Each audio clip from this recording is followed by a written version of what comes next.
तो डब्ल्यूडब्ल्यूई के अंदर जो रिटर्न्स का सिलसिला है वो ऑलरेडी एक लंबे टाइम से शुरू हो चुका है और आज तो फ्राइडे नाइट स्मैकडाउन के शो में गोल्डबर्ग की भी वापसी हो चुकी है। लेकिन डब्ल्यूडब्ल्यूई काफी जल्दी 3 और सुपरस्टार्स की वापसी करवाएगी और इनमें से 2 तो रेसलमेनिया 38 के अंदर भी कंपीट करेंगी, तो उसके बारे में डिस्कशन होगी वीडियो के अंदर। अब लेसनर का एक रिकॉर्ड टूटता नहीं, दूसरा खड़े होकर बिल्डिंग की तरह तैयार हो जाता है, क्योंकि रिसेंट टाइम में रॉयल रंबल से लेसनर ने एक नहीं बल्कि 2 रिकॉर्ड कायम किए हैं। बैड बनी के डब्ल्यूडब्ल्यूई फ्यूचर को लेकर भी कुछ अपडेट आई है सामने। और आज के स्मैकडाउन के ऑफ एयर होने के बाद रोंडा राउजी ने एक मैच के अंदर कंपीट किया और उन्होंने 90 सेकंड के अंदर विक्ट्री भी हासिल कर ली। लो कर लो बात। So without wasting any time let's begin this video. लेकिन वीडियो पहले हम लोग पहली अपडेट के साथ शुरू करते हैं। और हाँ, पहली अपडेट की तरफ बढ़ने से पहले जिन लोगों ने पता जो गेमिंग चैनल है ना अपना गेमिंग विद रोहन, उसके ऊपर नई नवेली वीडियो आ चुकी है। जिन लोगों ने नहीं देखे जाकर चेकआउट करो। एक्चुअल में एलिमिनेशन चेंबर की डब्ल्यूडब्ल्यूई चैंपियनशिप मैच को लेकर एक चैलेंज है। यहाँ बॉबी लैशली फेस करने वाले बाकी कॉम्पिटिटर्स का। मैं लैशली बनकर खेल रहा हूँ मैच में और बाकी सबकी जो रेटिंग है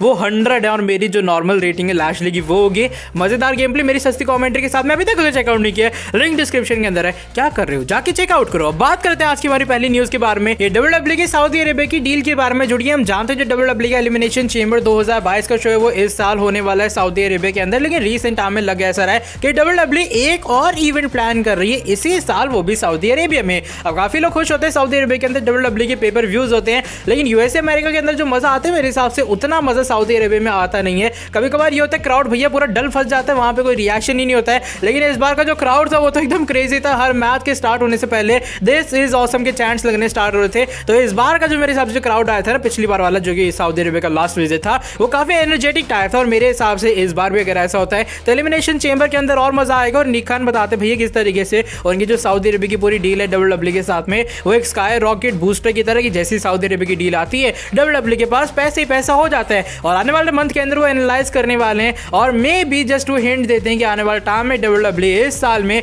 एक और सऊदी अरेबिया का इवेंट करवाएगी, क्योंकि वो हर साल 2 पेपर व्यूज करवाती है सऊदी अरेबिया के अंदर। अब क्या वो डब्ल्यूडब्ल्यूई का कोई ट्रेडिशनल पेपर व्यू होने वाला जो कि वहां पे शिफ्ट होगा, क्योंकि इस साल एलिमिनेशन चेंबर हुआ है। अब हो सकता है डब्ल्यूडब्ल्यूई एक्सट्रीम रूल्स को वहां पे शिफ्ट कर दे, हो सकता है डब्ल्यूडब्ल्यूई अपने टीएलसी पेपर व्यू को वहां पे शिफ्ट कर दे जो कि वो इस साल करवाने वाली होगी। तो ये कुछ प्लान है डब्ल्यूडब्ल्यूई के इस साल के सऊदी अरेबिया के पूरे इवेंट के लिए। क्या आप लोग खुश हो अगर डब्ल्यूडब्ल्यूई एलिमिनेशन चेंबर के बाद एक और इवेंट करवाए सऊदी अरेबिया के अंदर? अपना ओपिनियन आप लोग शेयर करना कमेंट सेक्शन में। जो नेक्स्ट अपडेट है वो इस बार जुड़ी है स्मैकडाउन के ऑफ एयर होने के बाद क्या कुछ चीजें होती हैं। शो के मेन इवेंट के अंदर राउडी रोंडा राउजी रिंग के अंदर आती हैं और वो चैलेंज करती हैं शार्लेट फ्लेयर को। अब सोने डेविल ज्यादा चौड़ में आ रही थी तो उन्हें भी पड़ जाता है एक अहम बार और वो कर देती है टैप आउट। लेकिन होता क्या ऑफ एयर होने के बाद एक डार्क मैच होता है और वहां पर होता है टैग टीम एक्शन। यहाँ रोंडा राउजी के साथ नाओमी आती हैं और नटालिया ज्वाइन करती हैं आके हमारी क्वीन शार्लेट फ्लेयर को। शो पर एक टैग टीम एक्शन होता है और इस मैच के अंदर शार्लेट फ्लेयर और नाओमी तो ज्वाइन ही नहीं होते हैं। मैच शुरू होने से पहले दोनों साइड में खिसक लेते हैं। आई मीन जो शार्लेट फ्लेयर रिंग से खिसक लेती है, नाओमी साइड में खड़ी होती है।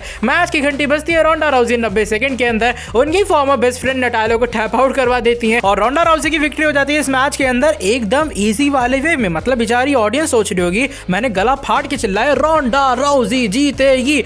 जीता मतलब वो तो सही था, लेकिन 90 सेकंड के अंदर यार मैच खत्म कर दिया। ना एंटरटेनमेंट मिला ना कुछ, लेकिन फिर भी लगे सारे डब्ल्यूडब्ल्यूई एकदम तगड़े वाले में रोंडा राउजी को रेसलमेनिया में ले जाएगी। लेट्स सी क्या वो द क्वीन को डिथ्रोन कर पाती हैं या फिर नहीं। जो नेक्स्ट अपडेट है वो इस बार हमारे बैड बनी के बारे में जुड़ी है। काफी लोग पूछ रहे थे बैड बनी वापस आएंगे या फिर नहीं, या क्या वो इस साल के रेसलमेनिया 38 में कंपीट करेंगे या फिर नहीं, क्योंकि रॉयल रंबल के अंदर एक बार फिर से वापस है। क्राउड की तरफ से सपोर्ट तो मिला, लेकिन इंटरनेट पे भी उनकी भर भर के तारीफ हुई जब से उन्होंने वो बैड बनी का अपना डिस्ट्रॉयर वाला मूव दिया जिगलर को। तो काफी लोग कह रहे थे भैया बैड बनी को तो फुल टाइमर वाला कॉन्ट्रैक्ट ही दे देना चाहिए। लेकिन रिसेंट टाइम में इसको लेकर एक अपडेट आई है सामने। ऐसा कोई न्यूज तो नहीं है, लेकिन अगर आप जाके चेक करोगे अब www.com/superstar/बैड बनी अगर सर्च करोगे तो वहां बैड बनी की जो प्रोफाइल है वो डब्ल्यूडब्ल्यूई की ऑफिशियल वेबसाइट पे आ चुकी है। एक्टिव रोस्टर की लिस्ट के अंदर उनका नाम नहीं है, लेकिन ऐसा एक प्रोफाइल डब्ल्यूडब्ल्यूई ने क्रिएट कर डाली है बैड बनी की अपनी ऑफिशियल वेबसाइट के ऊपर, जो कि काफी सरप्राइज चीज है क्योंकि किसी हॉलीवुड सुपरस्टार की जैसे जॉनी नॉक्सवेल डब्ल्यूडब्ल्यूई के अंदर आए थे, उनकी वन टाइम डील थी, डब्ल्यूडब्ल्यूई ने उनका किया, उनको जाने दिया। लेकिन सैमी ज़ेन के साथ उनका फ्यूड हो रहा है, लगे ऐसा है शायद वो रेसलमेनिया के अंदर वापस आ जाए या फिर डब्ल्यूडब्ल्यूई जस्ट फन के लिए ऐसे सैमी ज़ेन को यूज कर रही थी। लेकिन यहाँ पर जो बैड बनी का सिनेरियो ना मुझे तो काफी डिफरेंट लग रहा है, क्योंकि जब भी डब्ल्यूडब्ल्यूई को लगे ऐसा टाइम मिलेगा कि भैया बैड बनी को वापस बुलाते, बैड बनी तुरंत डब्ल्यूडब्ल्यूई में आ जाएंगे। रेसलमेनिया का उनका स्टेटस ऐसा कोई कंफर्म नहीं बताया जा रहा था कि जो बैड बनी है शायद वो रेसलमेनिया में ना आए, लेकिन अगर उनके पास टाइम होता है, क्योंकि उनके भी फिलहाल आप जानते हो भैया कॉन्सर्ट वगैरह हर जगह चल रहे हैं, तो अगर बैड बनी के पास टाइम होता है उनका जैसे ही टूर खत्म होता है तो जब भी डब्ल्यूडब्ल्यूई बुलाएगी मेरे हिसाब से बैड बनी आएंगे। और ये वो रीजन है कि बैड बनी की अब एक ऑफिशियल प्रोफाइल भी क्रिएट हो चुकी है वेबसाइट के ऊपर और अलग ऐसा है कि बैड बनी एक तरह के परमानेंट मेंबर बन चुके हैं WWE यूनिवर्स के। और सही में मजा आता है जब एक सिंगर एक इतना बड़ा जो स्टार है वो WWE के इतने गजब के मूव एकदम क्लीन वे में परफॉर्म करता है। और बैड बनी जब भी कंप्लीट करते हैं मजा तो डेफिनेटली देखने में आता है। बाय द वे आज की जो हमारी सेकंड लास्ट अपडेट है वो इस बार बीस्ट इनकार्नेट ब्रॉक लेसनर के बारे में जुड़ी है। रेसलमेनिया 38 को ये इंसान मेन इवेंट करेगा। लेकिन जो लोग चैनल के ऊपर एक्टिव रहते हैं ये बात तो पता होगी कि भैया रॉयल रंबल के अंदर हमारे लेसनर ने ऑलरेडी एक रिकॉर्ड क्रिएट कर डाला था और वो रिकॉर्ड ये था कि उन्होंने 2 मिनट या फिर 2.5 मिनट के आसपास का कुछ टाइम था उसके अंदर ही लेसनर ने जीत लिया था रॉयल रंबल का मैच। इसकी अपडेट ऑलरेडी मैंने दे दी चैनल के ऊपर। लेकिन रिसेंट टाइम में डेव मेल से ये बात रिवील करते हैं कि सिर्फ लेसनर ने एक रिकॉर्ड नहीं कायम किया था, उन्होंने सबसे जल्दी विक्ट्री तो हासिल की थी रॉयल रंबल के अंदर, लेकिन साथ ही साथ में लेसनर ने एक जो नया रिकॉर्ड क्रिएट किया भैया वो रिकॉर्ड ये है कि लेसनर से पहले सुपरस्टार है जिन्होंने एक लंबे टाइम बाद 19 साल के गैप के बाद रॉयल रंबल का मैच जीता है। जिन लोगों को नहीं पता लेसनर 2 बार रॉयल रंबल के विनर रह चुके हैं। एक साल 2022 का हो गया और इससे पहले साल 2003 के अंदर लेसनर ने मेंस का रॉयल रंबल मैच जीता और 19 साल बाद लेसनर ने एक बार फिर से रंबल जीता और ये सबसे ज्यादा लंबा वाला टाइम गैप है जब किसी बंदे ने एक 19 साल के बाद रॉयल रंबल जीता और 19 साल से पहले जीता, जो कि मेरे हिसाब से काफी मेजर रिकॉर्ड और मुझे नहीं लगता आने वाले टाइम में कोई भी सुपरस्टार इतनी आसानी से या फिर चोने मोने तरीके से इस वाले रिकॉर्ड को तोड़ डालेगा। मैं यही कह रहा था रोमन एक रिकॉर्ड लेसनर को तोड़ते, लेसनर यहाँ पर भैया 4 रिकॉर्ड अंबुजा सीमेंट की दीवार बन के खड़े हो जाते हैं, वो तोड़ दिया। अरे कोई बात नहीं मेरे पास तो और है भी इसको तोड़ के दिखा। तो भैया ये लेसनर का एक और न्यू रिकॉर्ड है, इसको लेकर आपका क्या ओपिनियन है? मैं तो ये सोच रहा हूँ लग ऐसा है लेसनर ने बल्क के अंदर खरीद लिए सारे रिकॉर्ड, सबके सब मेरे पास आ जाओ आराम से सबको बताऊंगा मेरे पास ये सारे रिकॉर्ड हैं। बाय द वे अपना ओपिनियन इसको लेकर शेयर करना कमेंट सेक्शन के अंदर। आज की जो हमारी नेक्स्ट एंड फाइनल अपडेट है वो जुड़ी है रेसलमेनिया 38 की सीजन के अंदर 3 और बड़ी रिटर्न्स के बारे में और इनमें से जो 2 सुपरस्टार्स हैं वो ऑलमोस्ट कंफर्म है कि वो कंपीट करेंगे रेसलमेनिया 38 के अंदर। अभी फिलहाल अगर मैं बात करूं विंस मैकमैन के बारे में भैया वो तो रिटर्न्स पे रिटर्न्स करवा रहे हैं। हम जानते हैं कि गोल्डबर्ग वापस आ चुके हैं, अब एलिमिनेशन चेंबर में कंपीट करने वाले हैं हमारे ट्राइबल चीफ रोमन रेंस के खिलाफ। लेकिन रिसेंट टाइम में एक और अपडेट आती है सामने और बताया जा रहा है 3 फीमेल सुपरस्टार एक बार फिर से वापस आएंगी, जिनमें शामिल है हमारी former SmackDown women's champion Bayley, the empress of tomorrow Asuka and the sassy southern belle, यानी कि बात कर रहा हूं मैं लेसी एवंस के बारे में। बताया जा रहा है जो 3 फीमेल सुपरस्टार हैं काफी जल्दी WWE के अंदर वापस आएंगी। रिसेंट टाइम में रिपोर्ट आती है सामने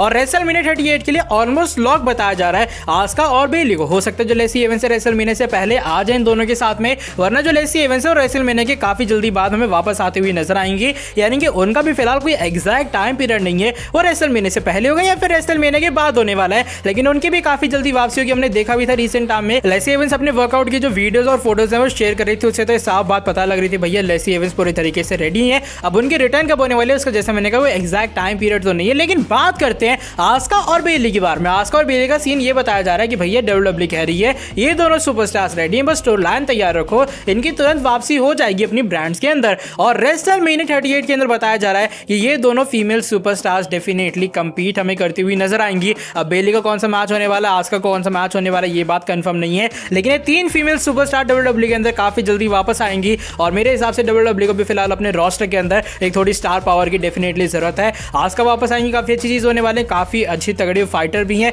और बात करें बेली के बारे में, उनकी पॉपुलैरिटी तो एकदम अलग लेवल की है और लेसी एवंस की जिस तरीके से वर्कआउट वीडियोस थी उसके बाद उन्हें देखना काफी रहेगा किस तरीके से परफॉर्म करते हैं रिंग के बीचों बीच में। क्या पहली वाली लेसी एवंस और ये वाली जो लेसी एवंस है उसमें कोई जमीन आसमान का फर्क होता है? क्या आप लोग खुश हो जब ये तीनों फीमेल सुपरस्टार्स एक बार फिर से वापस आएंगी? और कौन सी रिटर्न के लिए आप सबसे ज्यादा एक्साइटेड हो, आस्का, बेली या फिर लेसी एवंस? अपना जो ओपिनियन आप लोग शेयर करना कमेंट सेक्शन के अंदर। और आज की ये लंबी चौड़ी वीडियो बस यहीं तक थी। अगर ये वाली वीडियो पसंद आई है तो फटाफट से कर देना नीचे वीडियो को लाइक, चैनल को सब्सक्राइब करके कर देना बेल नोटिफिकेशन को भी ऑन। मिलता हूं आपसे आके नेक्स्ट वीडियो के अंदर बहुत ही ज्यादा जल्दी। Till then bye bye, take care.